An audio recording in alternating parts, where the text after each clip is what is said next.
Hello friends, आज हम part 14 Raju का खेत उसमें यह जानेंगे कि राजू अपने पिताजी की किस तरह मदद करता है और राजू के पिताजी खेत बोने के लिए क्या क्या करते हैं। तो आइए हम इस पार्ट में अब यह समझते हैं कि राजू के खेत में क्या उगाते हैं और वहाँ अपने पिताजी की मदद किस तरह से करता है। मैं राजू हूँ, मेरे पिता किसान हैं। हम गुजरात में ईडर तहसील के वसाई नामक गांव में रहते हैं। अक्टूबर महीना चल रहा है। मेरे पिताजी हर साल की तरह इस साल भी प्याज की खेती के लिए खेत तैयार कर रहे हैं। इन दिनों में खेतों में बहुत काम होता है और मैं भी पिताजी को मदद करने हेतु खेतों में जाता हूँ। पिताजी पिछले कुछ दिनों से कुदाल से खेत खोद रहे हैं, जिससे खेत की जमीन नर्म और मुलायम बनती है।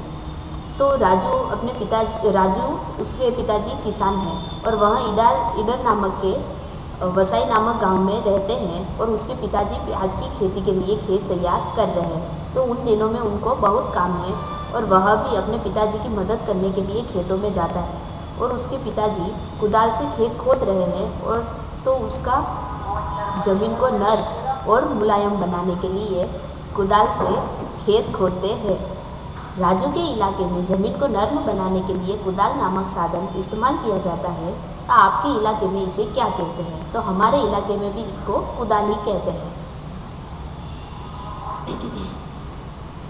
बीज बोने का हुनर। पिताजी इस बार भी खेतों में प्याज के बीज बोएंगे। बेल हल को खींचते जाएंगे और पिताजी पीछे पीछे चलते हुए मेडरी में बीज डालते जाएंगे। मुझे भी पिताजी की तरह काम करना है, परंतु पिताजी बताते हैं कि एक निश्चित दूरी पर योग्य प्रमाण में बीजों का गिरना बहुत जरूरी है। यह काम आसान नहीं है, क्योंकि वह इस काम के लिए बहुत छोटा था, तो उसके पिताजी उसको मना करते थे और उसके पिताजी बताते थे कि निश्चित दूरी पे ही योग्य प्रमाण में बीज का गिरना बहुत ज़रूरी है, तो यह काम उससे नहीं होगा। और उनका कहना है कि मैं एक स्थान पर बहुत से बीज डाल दूंगा, क्योंकि अभी मैं बहुत छोटा हूँ, तो इस काम को करने के लिए मुझे बड़ा होने तक का इंतज़ार करना होगा। खेत जोतने के अलावा अन्य कामों में भी जानवरों का उपयोग किया जाता है, तो उसकी चर्चा कीजिए।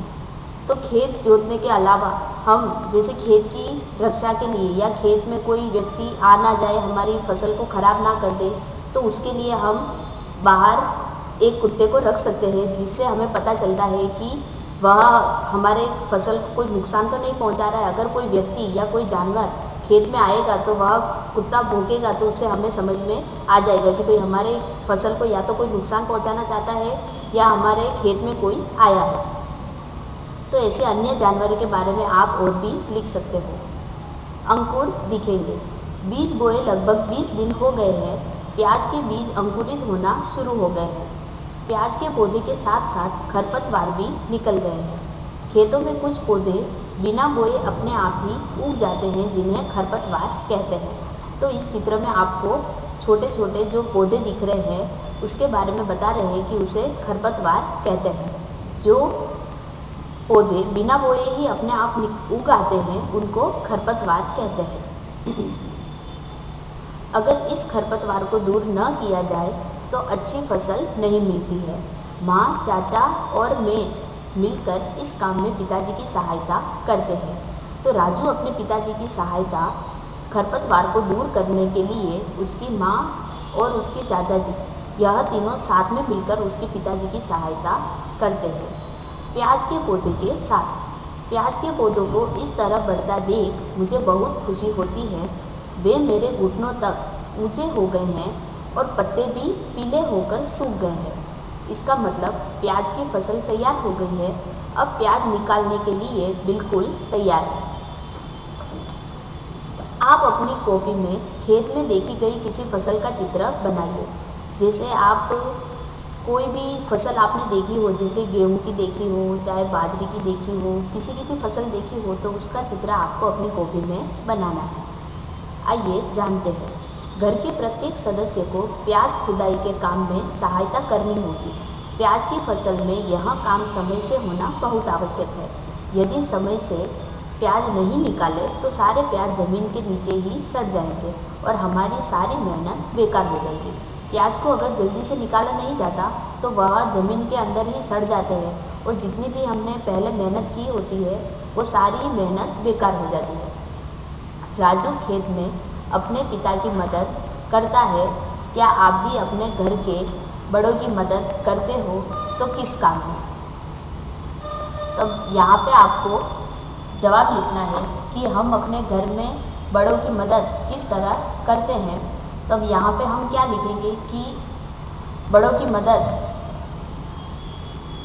राजू के खेत में अपने पिता की मदद करता है। तो क्या आप भी अपने घर में बड़ों की मदद करते हैं? तो हाँ। तो जैसे किस तरह से करते हैं? तो मम्मी को सब्जी काटने में या झाड़ू पोछे करने में, वहाँ हम अपनी मम्मी की मदद करते हैं। तो सब्जियाँ काटने में हम अपने मम्मी की मदद करते हैं। क्या आपको वह काम करना अच्छा लगता है? तो हाँ, हमें यह काम करना अच्छा लगता है। प्याज की फसल। तो अब इस चित्र में हमें दिखाया गया है कि राजू की माँ और चाची दोनों प्याज को पौधे से अलग कर रही है और उसके पिताजी और चाचा दोनों सारे प्याज को एक बोरी में भर के सब्जी मंडी में बेचने की तैयारी कर रहे हैं। घर के सभी बहुत खुश है। इस बार तो बहुत मोटे मोटे प्याज निकले हैं। माँ और चाची ने इल्लीज की मदद से प्याज को पौधों से अलग कर लिया है और इल्लीज की धार बहुत तेज होती है। हाथों को इल्लीज पर बहुत ध्यान से चलाना होता है, नहीं तो इल्लीज की धार बहुत तेज होती है। हाथों को इल्लीज पर बहुत ध्यान से चलाना होता है, नहीं तो हाथ कटने का डर रहता है। पिताजी और चाचा ने मिलकर प्याज को बड़ी बड़ी बोरियों में भरकर बांध दिया है। अब पिताजी इन्हें ट्रक में भरकर मंडी में बेचने के लिए लेकर जाएंगे। तो यह इस चित्र में आपको समझ में आ गया होगा कि उसकी माँ और चाची दोनों मिलकर प्याज को पौधों से अलग कर रही है और उसके पिताजी और चाचा दोनों प्याज को बोरी में भर के सब्जी मंडी में बेचने के लिए ले जा रहे हैं। प्रश्नों के उत्तर अपनी कॉपी में लिखिए। राजू ने अपने पिताजी को किस काम में मदद की? तो राजू ने अपने पिताजी की खरपतवार को दूर करने में उसके पिताजी की मदद उसने की। आपके घर के आसपास कोई खेत है, वहाँ क्या उगाया जाता है? तो हाँ, हमारे घर के पास एक खेत है जिसमें गेहूँ या कभी सब्जियाँ भी उगाई जाती है। राजू के पिताजी मंडी में प्याज बेचने के लिए ट्रक में जाते हैं। सोचिए, यदि रास्ते ठीक न हो तो फल व सब्जियों को एक स्थान से दूसरे स्थान तक कैसे ले जाया जा सकता है? तो बैलगाड़ी की मदद से या घोड़ा गाड़ी की मदद से एक स्थान से दूसरे स्थान पर ले जा सकते हैं। फल और सब्जियां ले जाने के लिए किस तरह के वाहनों का उपयोग होता है? किसी एक वाहन का चित्र आपको अपनी कॉपी में बनाना है। जैसे आपने बहुत सारे वाहन देखे होंगे कि उसमें सब्जियां ले जाते हैं, तो आपको कोई भी एक चित्र अपनी कॉपी में बनाना है। यहाँ कुछ ऐसे औजारों के चित्र बने हैं जिनका उपयोग राजू के खेत में किया गया है। इन औजारों के नाम लिखिए। यहाँ भी बताइए कि आपके इलाके में इन्हें क्या कहते हैं और ये किस काम आते हैं। इस पाठ में तो यहाँ इस पाठ में इसका नाम क्या दिया गया है? तो हल। और आपके इलाके में इसे क्या कहते हैं? तो हमारे इलाके में भी इसको हल ही कहेंगे। और इसका उपयोग इसका मिट्टी उलटना एवं बीज डाले तब उनको इधर उधर करने के लिए, मिट्टी और बीज के लिए यह उपयोग में आता है। अब दूसरा चित्र है कुदाल का। तो इसे हमारे पाठ में क्या कहेंगे? तो पाठ में इसका नाम कुदाल है। तो इस पाठ में इसका नाम कुदाल है और हमारे इलाके में भी उसे कुदाल ही कहेंगे। तो इसका उपयोग हम किस में करेंगे कि मिट्टी को नर्म बनाने के लिए। तीसरा चित्र है हसिया का, जिसे हम पाठ में इल्लीज कहेंगे। और हमारे इलाके में इसे हसिया कहेंगे। और इसका उपयोग सब्जियों को काटने के लिए उसका उपयोग होता है। तो अब देखो, फसल उगाने के लिए कई तरह के काम करने होते हैं, तो इन चित्रों को देखकर उन्हें हमें सही क्रम में लिखना है। तो पहले ये सारे चित्र दिए गए हैं, तो उसमें से हम पहला काम कौन सा करेंगे, तो मिट्टी को नरम बनाने के लिए, तो यह नंबर 1। फिर दूसरा, उसमें बीज डालेंगे, नंबर 2। फिर जो खरपत होगी उसको दूर करने के लिए 3। 4, खेत में से प्याज निकालेंगे। 5वां, प्याज से पौधों को अलग करेंगे। और 6ठा, सब्जी को सब्जी मंडी में बेचेंगे। आगे है, आपके इलाके में कौन कौन सी फसल उगाई जाती है। तो पहला गेहूँ, दूसरा मक्का, तीसरा टमाटर, चौथा मिर्च, 5वां लौकी, बाजरी और ज्वार